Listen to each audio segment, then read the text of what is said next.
que signifique Adriana, salte. Hola, muy buenos días.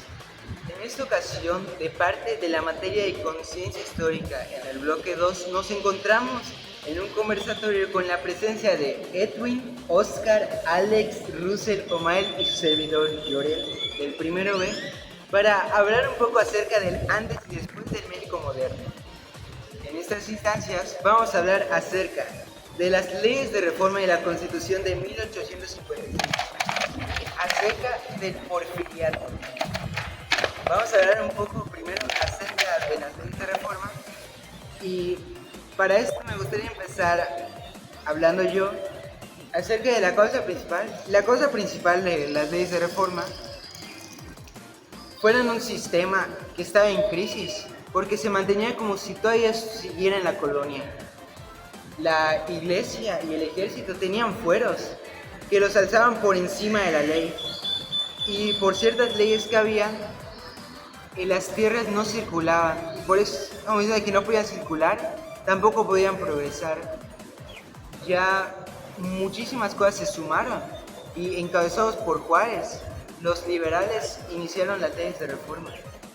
En síntesis a lo que dijo mi compañero Llorel, se podría decir que la Constitución fue un intento muy ambicioso de separar a la Iglesia del Estado, para de esta manera generar un país igual, donde los ciudadanos fueran iguales ante la ley para evitar las desigualdades. Pero, ¿qué fue lo que pasó cuando la Iglesia y el Estado se separaron?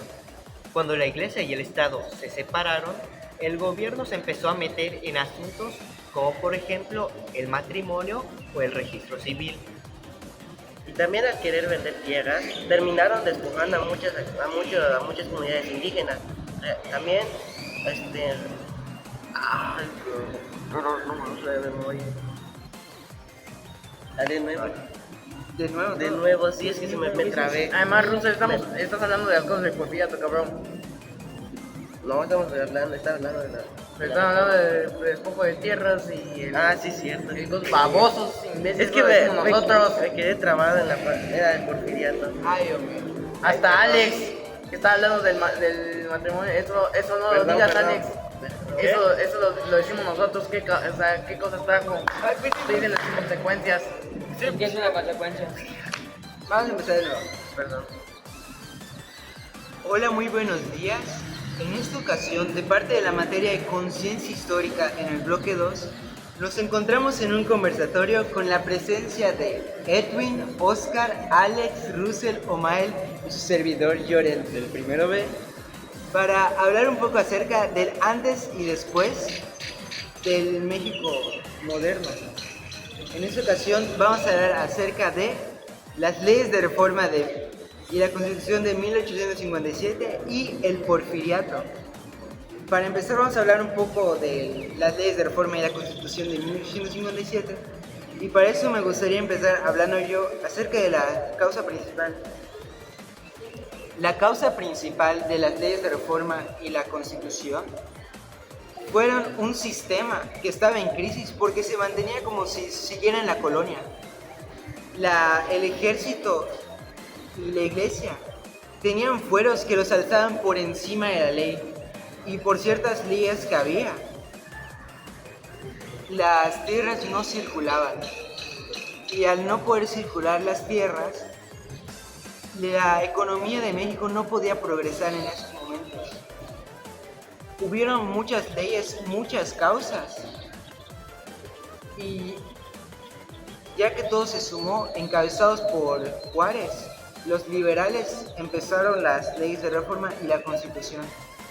En síntesis de lo que dijo mi compañero, se podría mencionar que las leyes de reforma y la Constitución fueron un intento muy ambicioso de separar tanto a la Iglesia como del Estado y así generar un país más justo y sin privilegios.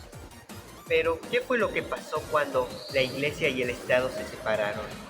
Cuando la Iglesia y el Estado se separaron, el gobierno se empezó a meter en asuntos que antes no hacía, como por ejemplo el matrimonio o el registro civil.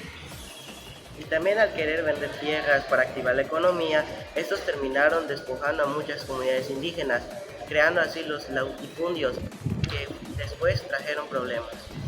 Al igual que se promocionara la educación las propiedades personales ya no tenían que estar vinculadas de ninguna manera a la iglesia, eran solamente tuyas. Igualmente pasó la liberación católica, el cual desobligaba a todos a ser católicos, y igualmente apareció el registro civil, el cual marcaba los nacimientos, matrimonios y difunciones. Muchas gracias, compañeros. Ya con eso terminamos la primera base en que compartimos nuestras ideas acerca de las leyes de reforma y la Constitución. Ahora vamos a hablar acerca del porfiriato. El porfiriato da inicio gracias a la caída de Maximiliano de Habsburgo, siendo que tras su caída el gobierno intentó ser más liberal, promoviendo la educación laica, como habían mencionado algunos de mis compañeros. Pero factores como las desigualdades económicas, las pugnas políticas y la concentración de poder prepararon el terreno muy marcado para que Porfirio Díaz llegara al poder en 1857 con el lema Orden y Progreso. Entonces, sintetizando mi comentario del compañero Oscar, el motivo del porfiriato fue una falta de estabilidad. Y como el pueblo quería estabilidad, al Porfirio Díaz llegar con la promesa de orden y progreso, el pueblo eligió a Porfirio Díaz. De igual manera, el país se llenó de ferrocarriles, telégrafos y fábricas. Esto gracias a la revolución ferroviaria. Y de igual forma, también México apareció en el mapa económico mundial. Sin embargo, no todo fue tan bueno, ya que esto también desembocó en la pobreza del trabajador, la desigualdad social y la falta de derechos. Al igual que hubo una restricción en la libertad de prensa, donde lo único que se podía publicar eran las cosas que el gobierno autorizaba. Al igual que, como ya dijeron, trajo varios avances tecnológicos. Como dijeron, trajo el ferrocarril, y además algo malo es que también despojaron a los indígenas de sus tierras, a los indígenas y campesinos de sus tierras. Ya con esto podemos concluir que ambos hechos nos dejaron tanto cosas buenas como cosas malas. Pero si nos preguntamos por qué estos hechos son importantes hoy, es porque nos dejaron la estructura actual de México. Las leyes de reforma nos dieron la libertad de pensamiento y el porfiriato nos dio la infraestructura del México actual.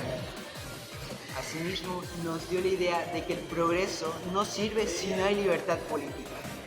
Ya con esto terminamos este conversatorio. Muchas gracias por su atención.